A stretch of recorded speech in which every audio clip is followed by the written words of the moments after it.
I usually try to explain reading to the children, and I'm sure most of us, old people, follow along and understand too.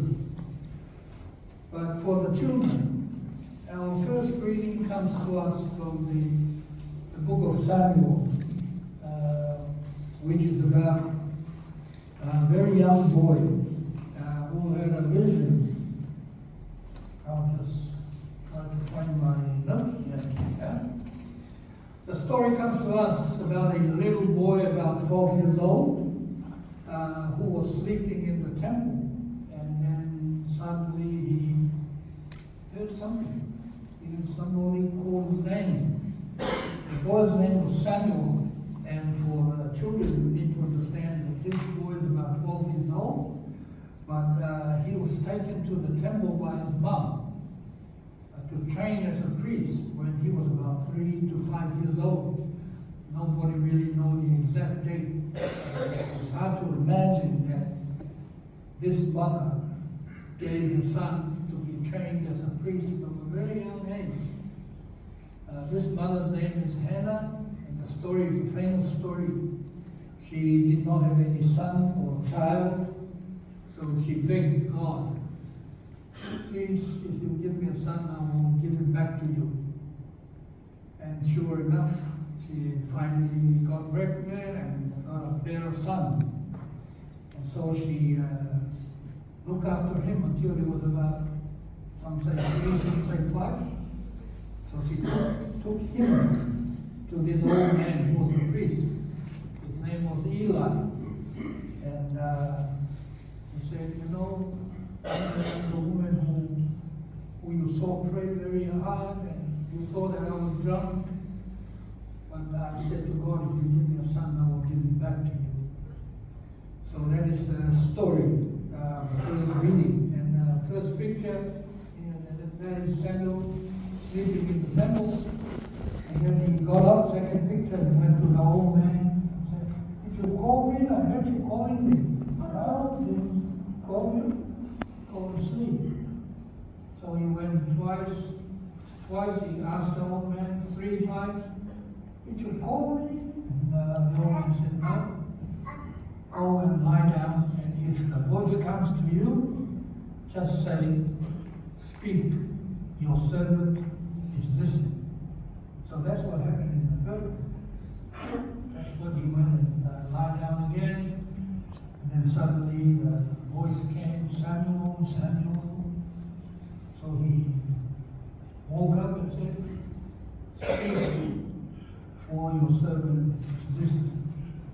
And then a story about this young boy who grew up to be one of the most famous people in Israel's history. He became a judge, and he's the one who anointed the first king, Saul, and then he's also the one who decided to anoint the second one, whose name is so famous, and it's King David. So that is our first story. Second story is about Jesus calling his first disciples. And people are still talking, who were the first disciples to be called? Well, some say it's Andrew. Andrew was a disciple of John the Baptist. Andrew and John. And they were standing there with John the Baptist. And then Jesus was walking by, and John the Baptist said, behold, look, that's the Lamb of God. So immediately these 2 disciples, John and Andrew, they left John the Baptist and followed Jesus. So Jesus saw them coming and said, what's your business? What are you doing? Why are you following me? And they said to him, where are you staying? And Jesus said, all right, come and see. I will show you where I stay.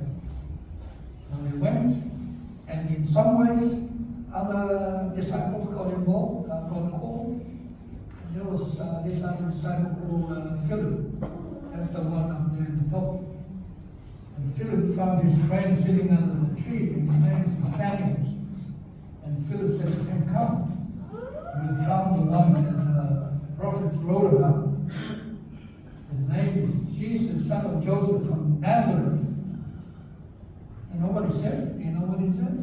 No? Yeah? Anybody know? And Nazareth was not a really nice place. And the first thing Nathanael said was, can anything good come out of Nazareth? And then Philip said to him, come and see. Same words that Jesus said to the other disciples. Come and see. And so he went there. And as we heard the story, Jesus saw him coming. And then Jesus said to the other disciples, hey, there's a true Israelite. No messing around, no wanting to tell lies or jokes or anything. He's a straightforward man. And Nathanael heard Jesus say that. And said, how do you know me? And Jesus said to this guy, Nathanael, in the book, I saw you even before Philip called you under the fig tree. And he said, oh my goodness, you must be the Messiah. And then Jesus said, are you saying I'm the Messiah because I told you I saw you under the fig tree? And as Jesus said, you will see greater things than what you are seeing now. So that is the readings and part of what I've been preaching about. So hopefully again, if you don't understand, ask your parents. And if your parents don't understand, well, don't ask me.